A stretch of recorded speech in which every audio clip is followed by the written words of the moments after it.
The landscapes of our lives are for learning, where experience is our teacher. When we gather together to share our resources, we are destined to love and thrive. Good morning, Pierre. Good morning, Maureen. Oh my goodness gracious. What are we talking about today? Narrative. Yes. Yes. Maureen's been hot to trot on this subject since I brought it up. And I was a little reluctant to go down that route, but Are you reluctant because you're scared of what I'll say? No.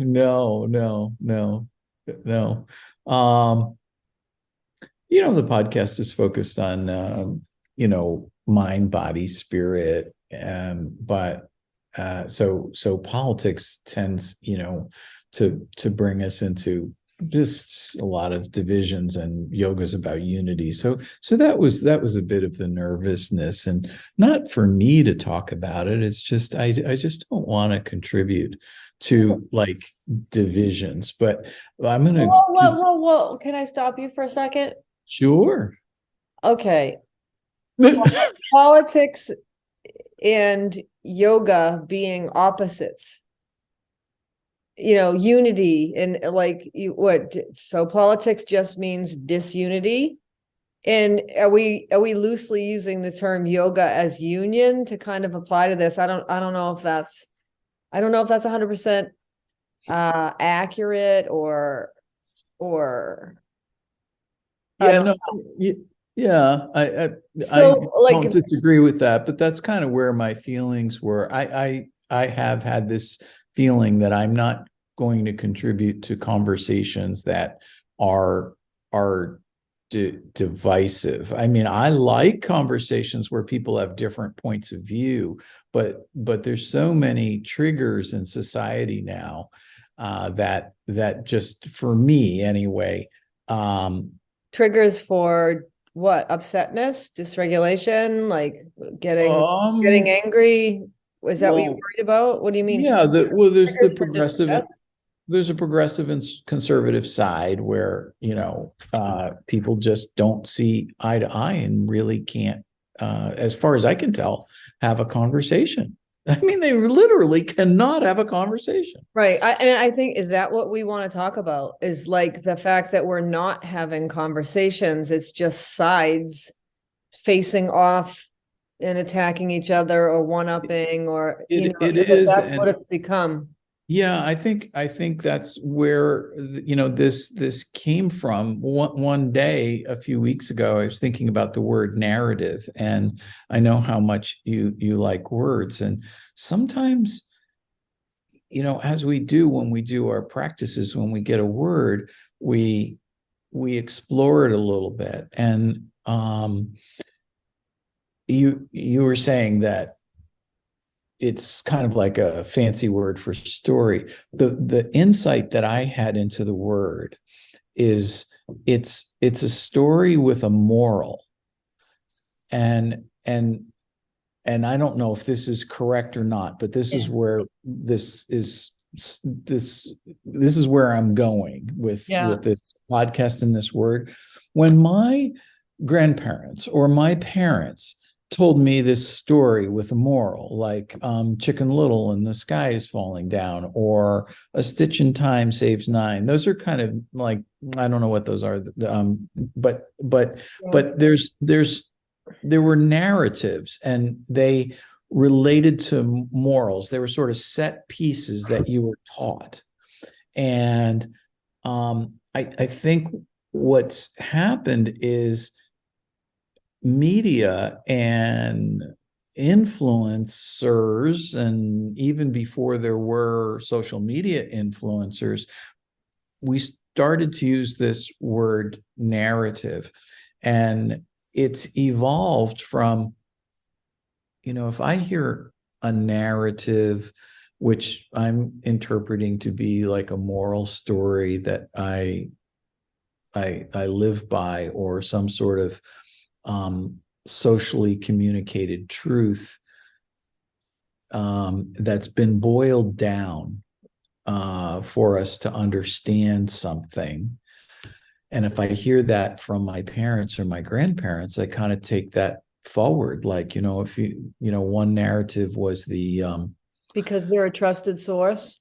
because they're a trusted source. Can I And just interrupt you for 1 second? you betcha. Clarify something and ask a question. A narrative is just a story. It's narrating a series of events. It's a chain. The moral of a story, and moral's a loaded word, right? Right. There's the story, there's the narrative, and then there's the moral of that narrative. What is the point? What do you want to be left with? Why am I telling you this story if I'm your grandparent or parent? To teach something. And those little ditties are, were for that purpose, like nursery rhymes and different things. So I think for clarification, I don't think moral is always part of narrative. I especially in the way that we're kind of going to talk about it in terms of modern political discourse or media stuff or social media, and how, the narrative that's being sold or the narrative that's being put out for people to read and to hear, in the competing narratives from one side or the other. I don't know where and then there's morality, and that's, what's good or bad or how to live our lives. So I just want to kind of separate those two things or clarify them. Absolutely. I'm really glad you did that. I threw in the moral part because I was confused what I wanted to say. And I'll try this again, is that the narrative in this story, and we can call it a story. So we'll use those terms interchangeably, narrative and story, same thing. Yeah. Okay. So you're told a story and you believe that story because it's from a trusted source. And the story is,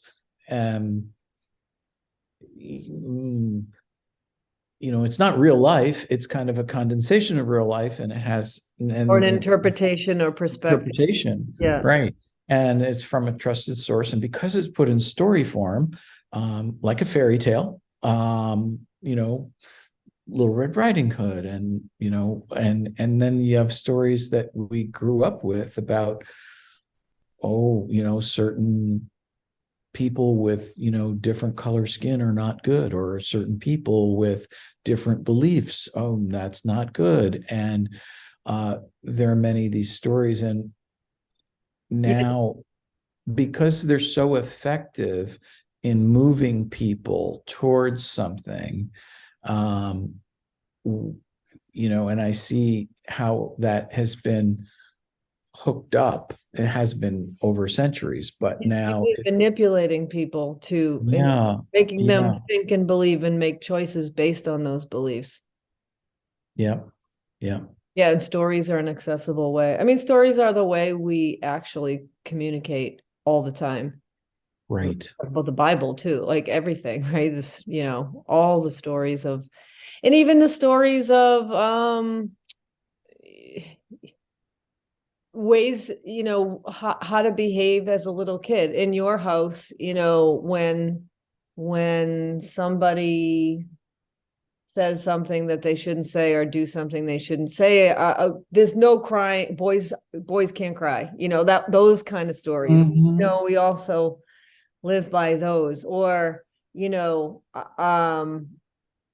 don't say anything when you're upset because that will further upset your parents. So, you know what I mean? Like, you don't ask for help, or you stay quiet. And so, those are all stories.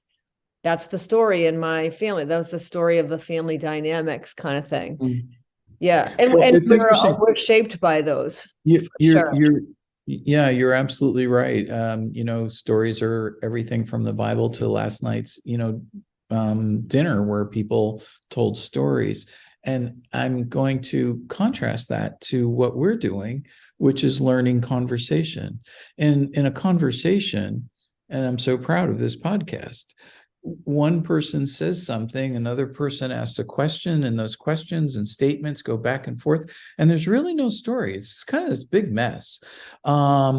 and it's lovely. You learn, you get to express, and you don't have to make sense of it. You can walk away with different points of view, and you can walk away with the same point of view, but it's not telling a story. We're having a conversation. Yeah, true. I think we're constructing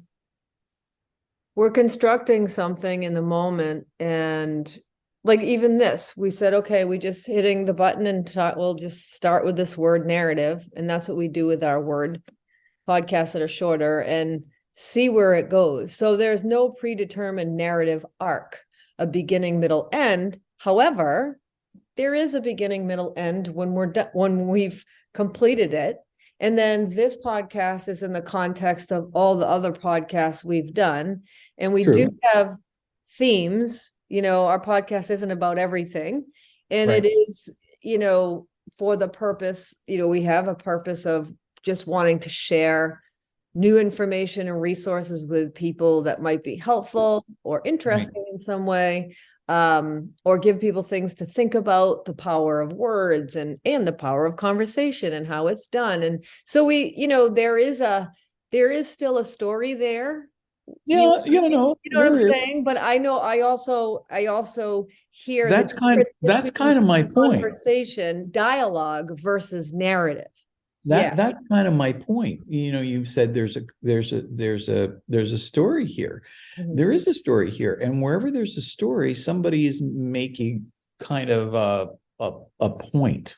I don't know if that's the right word, but they're anyway, and that's where I was coming from, where now media, which at one point, and I think it was a somewhat unique point in our history, was this investigative journalism, or just journalism where people are uncovering what happened and reporting a series of events that are a narrative.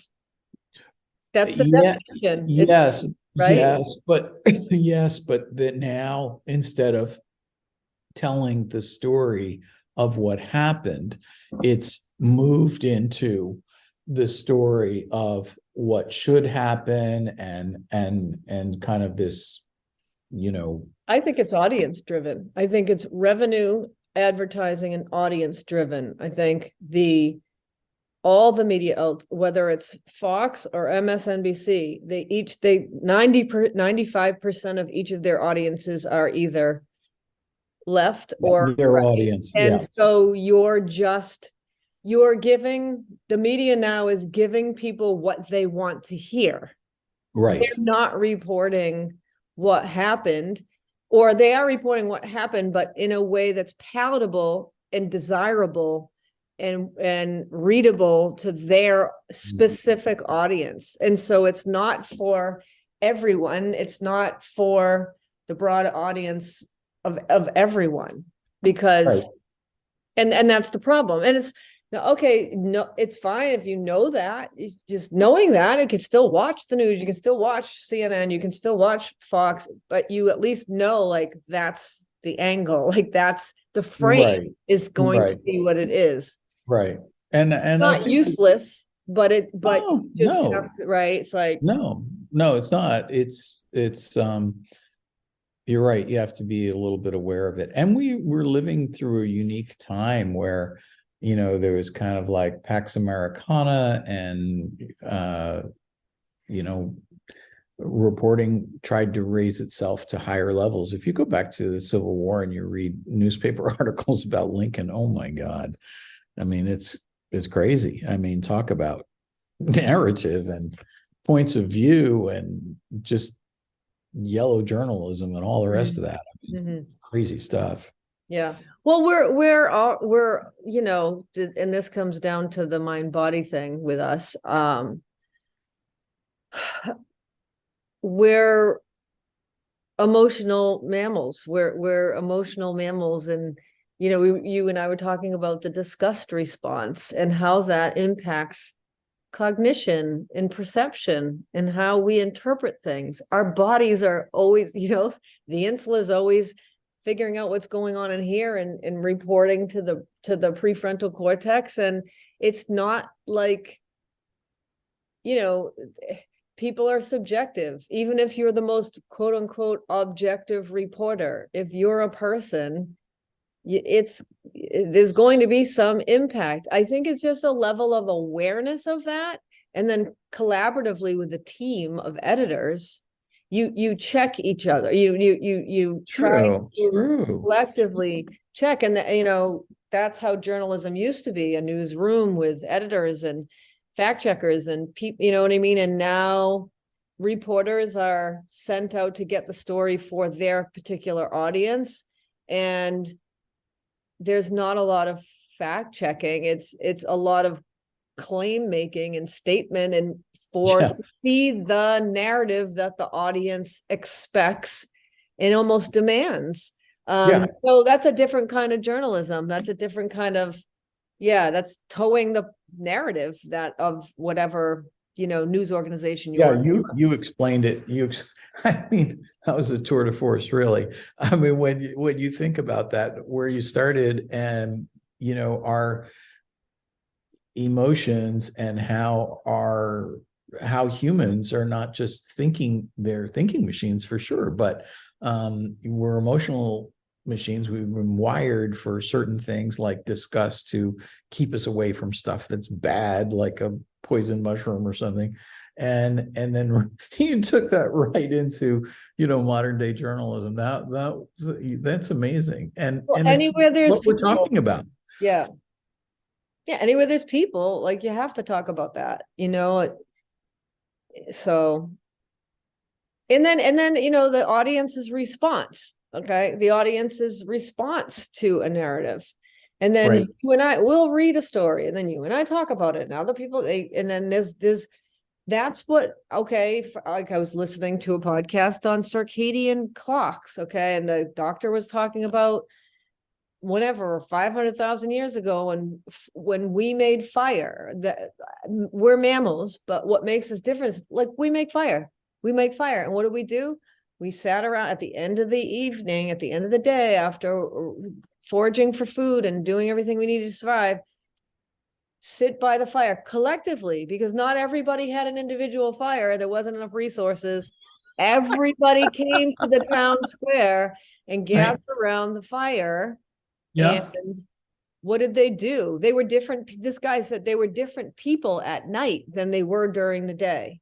Literally eating, communing together, having food around the fire, and talking politics with the collective, singing, dancing, cultural stuff, art, expression, interaction, all before settling down to bed. And so in the context of circadian clock or whatever, it's like we had the social connection, food, and it was political. It was political, social, interacting, and talking about the next day and planning and the rules of the society and everything else. So it's like we were sitting around fire, talking, having dialogue, and making stories. That's really cool. So that's really, I never thought about that. Time. I mean, it's built into our healthy, our functioning. So Well, thanks for letting me talk about narrative, and it just kind of bubbled up in me about how I learned and how it's running rampant now, where there's bigger or more obvious sources of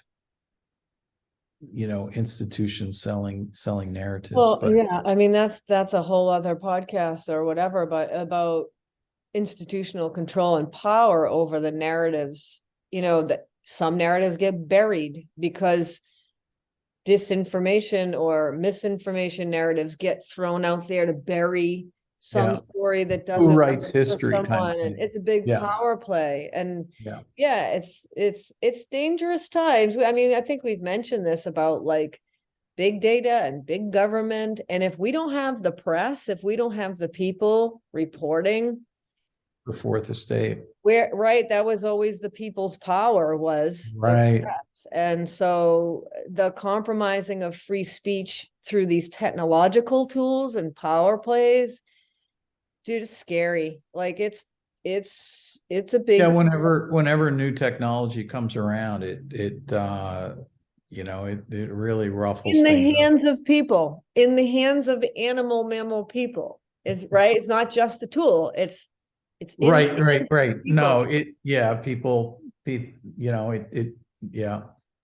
who want power and whatever, and and yeah. So I mean, I always come back to often, not always.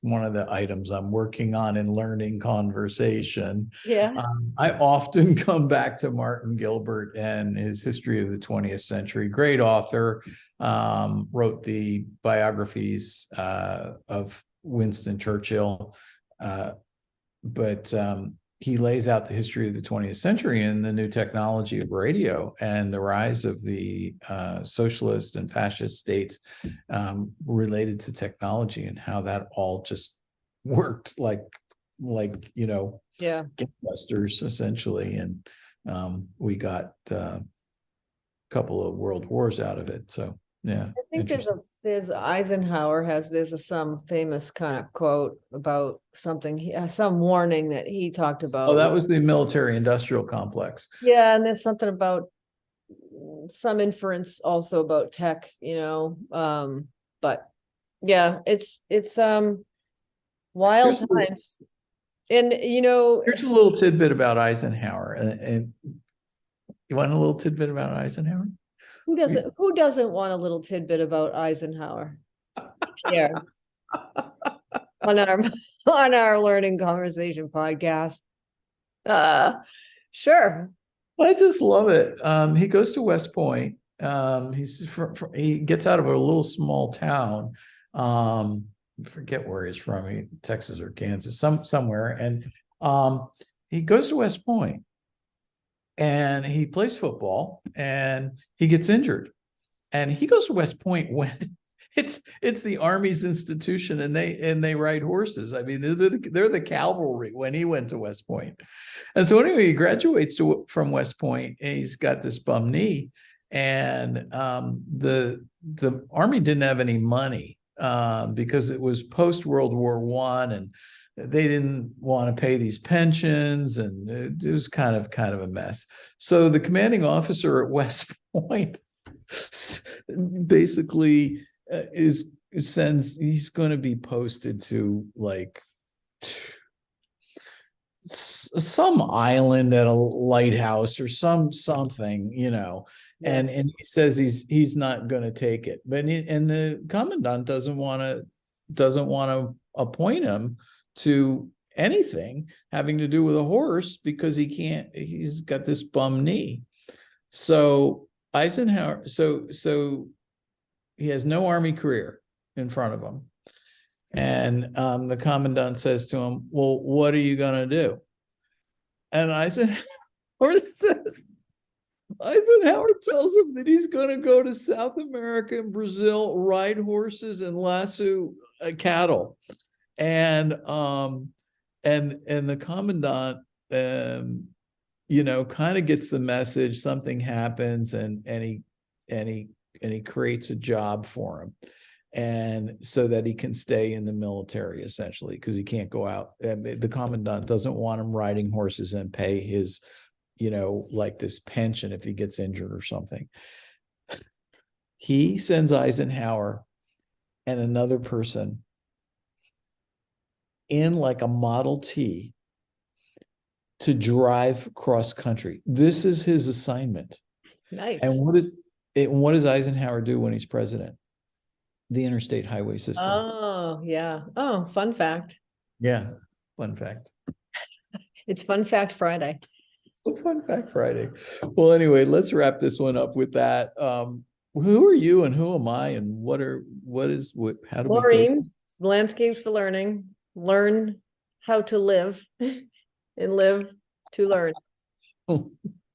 live We're to. always learning how to live. How do you do this thing, I know. Well, hopefully we do it with peace through grace, and with grace and obtain peace. And that's how we're closing this morning. Okie doke. Okie dokie.